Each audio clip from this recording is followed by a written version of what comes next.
Það klárlega að náttúran ein okkar verðmætasta auðlind. Að fá að lifa og starfa í landi sem jafn hreint og Ísland eru auðvitað forréttindi, en að hafa slíkt land til þess að bjóða ferðamönnum upp á eru auðæfi.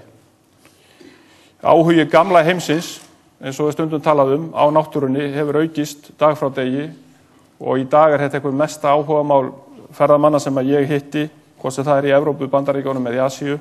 Það hrein náttúra, stórbrotið land og svo framvegis og fólk borgar mikið fé og fyrir að sjá svona náttúru.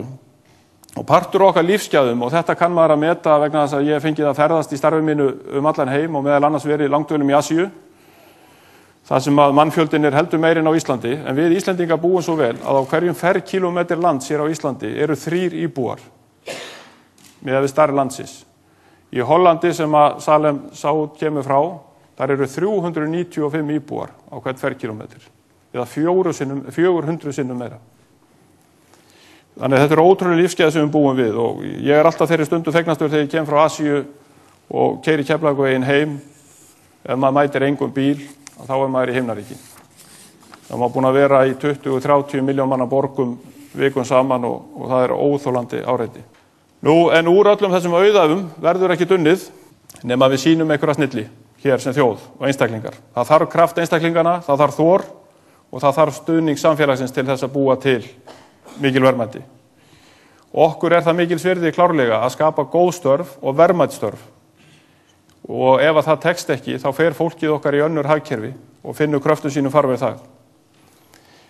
Mér langar aðeins svona á þessum tímapunkti að nefna eitt fyrirbæri sem hefur verið mjög vinsælt, sem útvistun.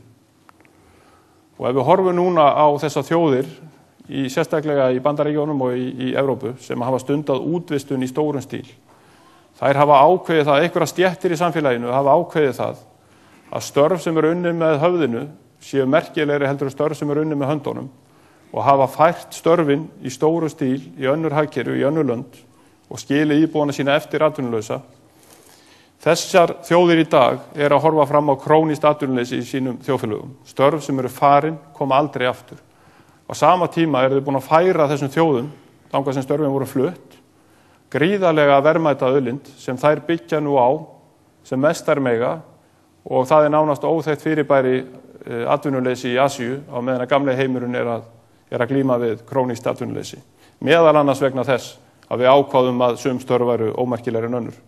Ég þeirra skoðunar að það hafi engin stétt ákvörðunarvald yfir störfum annarra og við getum ekki ákveðið það að játnin að maður sé ómerkilegri heldur en viðskiptafræðingur eða öfugt.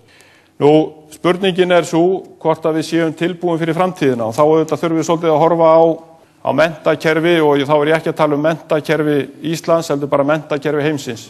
Menntakerfið eins og við þekkjum það í dag cirka 150 ára gamalt. Það að segja það bil 150 ár síðan að menntun var lögboðin á Vesturlöndum. Og síðustu nemendurnir í Massachusetts voru sóttir 1880 með hervaldi og færðir í skólan. Þess að menn voru á móti lögfestingu menntunar og var þó 98% lestrar kunnátta til staðar í þessu fylki fyrir. Allavega, það má líta á það sem svo að síðastliðin 100 ár erum við búin að vera að mennta upp vinnandi stéttir. Við erum búin að vera að framleiða fólk til þess að vinna í iðnbyltingunni miklu sem búin að skila okkur fram á veginn þar sem við erum stödd í dag með þeim miklu verðmætum sem hafa skapast. Og ég velti fyrir mér hvort að við séum búin að greina það hvað næstu 100 ár fela í sér. Hvað þurfum við að vera að læra? Hvað þurfum við að vera að kenna börnunum okkar? Þurfum við að kenna þeim meira fortíðina eins og við erum svo dálítið gjörn að gera eða þurfum við að reyna að kenna þeim eitthvað framtíðina? Ég man ekki eftir því þegar ég var í skóla sem barn að það væri nokkuð tíma að tala framtíðina. Og ég held að það sé eitthvað sem við þurfum svolítið að spyrja okkur að. Þannig að grunnurinn þessi, erum við að hlúa og þroska að einstaklingunum í skólunum eða erum við að fjölda framleiða vinnuafl? Ég held að þurfum að spyrja okkur þessar spurningar og finna svar við henni. Börnum gjarnan sagt að þau að fara í skólana því að það skylda. Þau að gera eins og kennarinn segir, annars verður það skömmuð. Og ef þau gerir mistök í skólanum, að þá fáum við refsingu. Við fáum D eða F eða fall eða við erum tekin upp á töflu eða látum sitja út í horni. Ég ekki viss þetta sé rétta leiðin og ég heldur þurfum að huga því hvernig þetta kerfi tilbúið og við skulum ekki gleyma því að þróunin á þessu kerfi í heild sinni heim allan dálítið merkileg vegna svona allstaðar eins. Það alveg sama hvort þið farið í skóla í Asíu eða í Afríku eða í Bandaríkjunum eða á Íslandi. Uppbyggingin á kerfinu allstaðar svo sama. Og það hlýtur að geta af sér ákveðna einhæfni og það getur ekki hentað öllum að hugsa þetta þannig. Og þetta kerfi hefur verið þróað og þroskað og þeir sem hafa hannað þetta kerfi eru yfirleitt þeir sem eru best og mest menntaðir, prófessorar og sérfræðingar í þessum málum. Og sá sem leggur á stað inn í skólakerfi heimsins í dag og ætlar að sigra leikinn, hann ætlar að fara í öll prófin, hann ætlar að ná öllum prófunum, hann ætlar að fara í alla skólana, skrifa alla ritgerðirnar og sigra leikinn, hann verður háskólaprófessor. Og það er ómetanlegt að hafa góða háskólaprófessora. En við sem þjóð eða aðrar þjóðir get ekki lifað á því einu saman. Við þurfum að hafa virðingu fyrir öðrum leiðum og við þurfum að hafa þor til að segja það að öll störf séu jafn verðmæt. Nú, ég hef svolítið verið að velta því fyrir mér hvað er það sem skilur á milli þeirra sem að ná þokkalega góðum árangri í störfum sínum og þeirra sem að ná afburða árangri í störfum sínum. Og þetta er nú sko engin vísindi því að þetta er bara fæddist á mér.